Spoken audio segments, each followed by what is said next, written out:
just for the way you look at me. O is for the only one I see.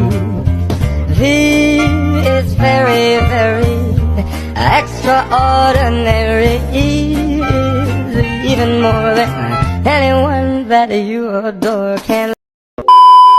Assalamualaikum warahmatullahi wabarakatuh. Perkenalkan, kami dari kelompok 4. Nama saya Reka Putri Patrika. Nama saya Rekta Salpanagara. Nama saya Almisa Setiawati. Nama saya Isis Cahaya Purnama. Nama saya Miranda. Kami akan membahas mengenai perlawanan rakyat Kalimantan terhadap Jepang. Jadi, apa yang melatar belakangi perlawanan rakyat Kalimantan terhadap Jepang? Di Kalimantan, perlawanan terhadap Jepang dilakukan secara besar-besaran di Kalimantan Barat dan Selatan. Gerakan perlawanan ini dipicu oleh berbagai sebab, tetapi umumnya karena tindakan Jepang yang sewenang-wenang. Latar belakang dari perlawanan rakyat Kalimantan tersebut adalah menyebabkan perlawanan rakyat Kalimantan terhadap Jepang sangat kompleks. Pasukan Jepang pertama kali mendarat di Pontianak, Kalimantan Barat pada tanggal 19 Desember tahun 1941.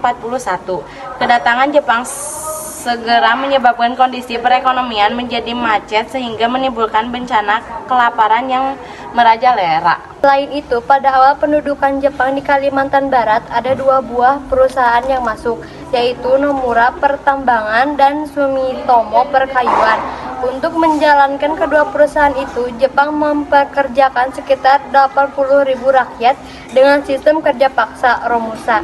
Hal inilah yang kemudian memicu perlawanan. Tekad perlawanan di Kalimantan Barat semakin besar saat kebijakan sewenang-wenang Jepang ditambah dengan disiplin keras yang diterapkan pemerintahan militernya.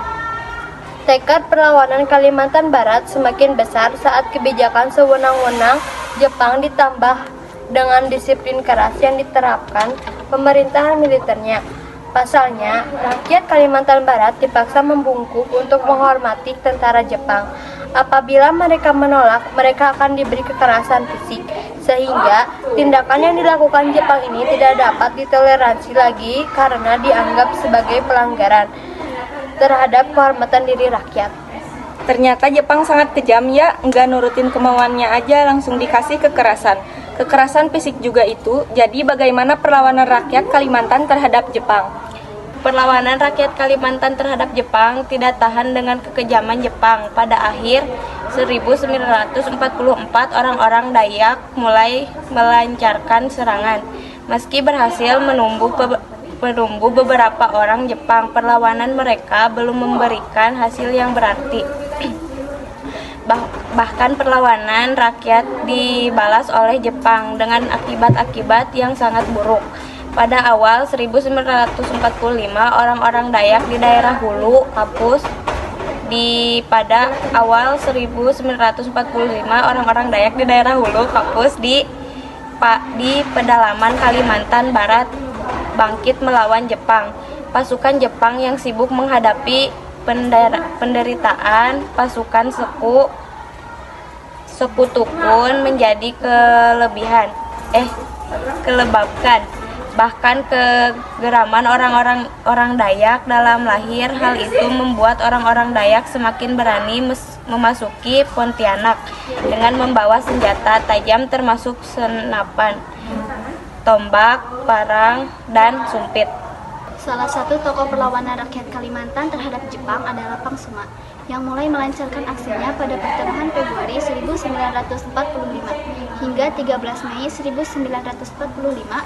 Kondisi di Kalimantan Barat kian memburuk, terutama setelah kedatangan mandor perusahaan kayu Jepang, Osaki.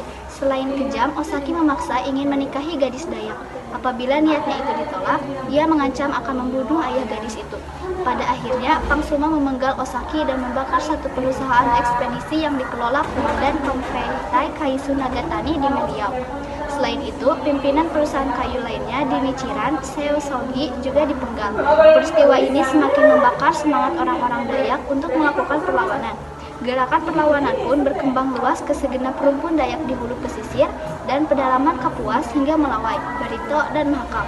Sementara itu, itu, Jepang yang semakin panik segera mengerahkan pasukannya dan terjadilah pertempuran hebat antara Laskar Pangsuma dan militer Jepang di Meliau. Sayangnya, Pangsuma gugur di medan perang bersama sebagian pasukannya dan perlawanan berhasil dipadamkan Jepang. Kendati demikian, harapan rakyat Kalimantan untuk mengusir Jepang terkabul. Pasalnya, 3 bulan setelah kematian Pangsuma, kemerdekaan Indonesia diproklamasikan pada 17 Agustus 1945. Jadi gimana menurut kalian mengenai perlawanan rakyat Kalimantan terhadap Jepang ini? Menurut saya, perlawanan rakyat Kalimantan terhadap Jepang merupakan bukti nyata dari semangat nasionalisme dan perlawanan terhadap penjajahan.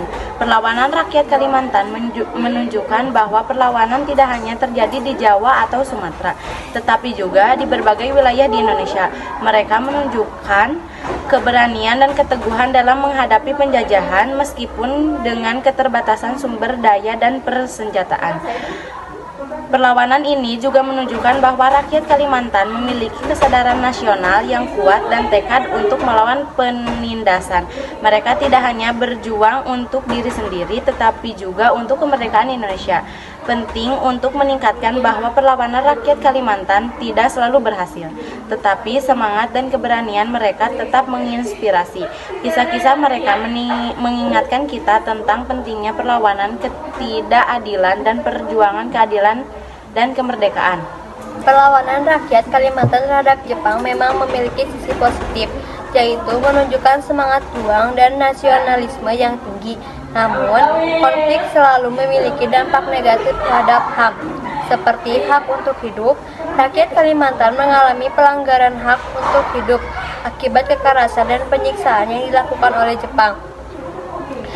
Hak atas keadilan, pembunuhan dan penyiksaan yang dilakukan oleh Jepang merupakan pelanggaran HAM yang serius, dan rakyat Kalimantan tidak mendapatkan akses keadilan karena sistem peradilan Jepang tidak adil dan tidak menjamin hak-hak mereka. Benar apa yang dikatakan Rekta. Pendudukan Jepang di Kalimantan diwarnai dengan penindasan, kekerasan, dan eksploitasi sumber daya manusia. Rakyat Kalimantan dipaksa bekerja paksa dalam proyek-proyek pembangunan Jepang, mengalami kelaparan akibat pengambilan paksa hasil bumi, dan menghadapi penyiksaan serta pembunuhan oleh kempeitai. Trauma dan penderitaan yang dialami selama pendudukan ini meninggalkan bekas pendalaman pada generasi selanjutnya. Meskipun perlawanan rakyat Kalimantan tidak selalu berhasil, semangat dan keberanian mereka tetap menginspirasi. Kisah-kisah mereka mengingatkan kita tentang pentingnya melawan ketidakadilan dan memperjuangkan keadilan dan kemerdekaan. Sekian yang dapat kami sampaikan. Terima kasih karena sudah menonton sampai akhir. Kami izin mengundurkan diri. Wassalamualaikum warahmatullahi wabarakatuh. I used to think that I wasn't fine enough, and I used to think that I wasn't wild enough, but I won't waste my time trying to figure out why you're playing games. What's this all about? And I can't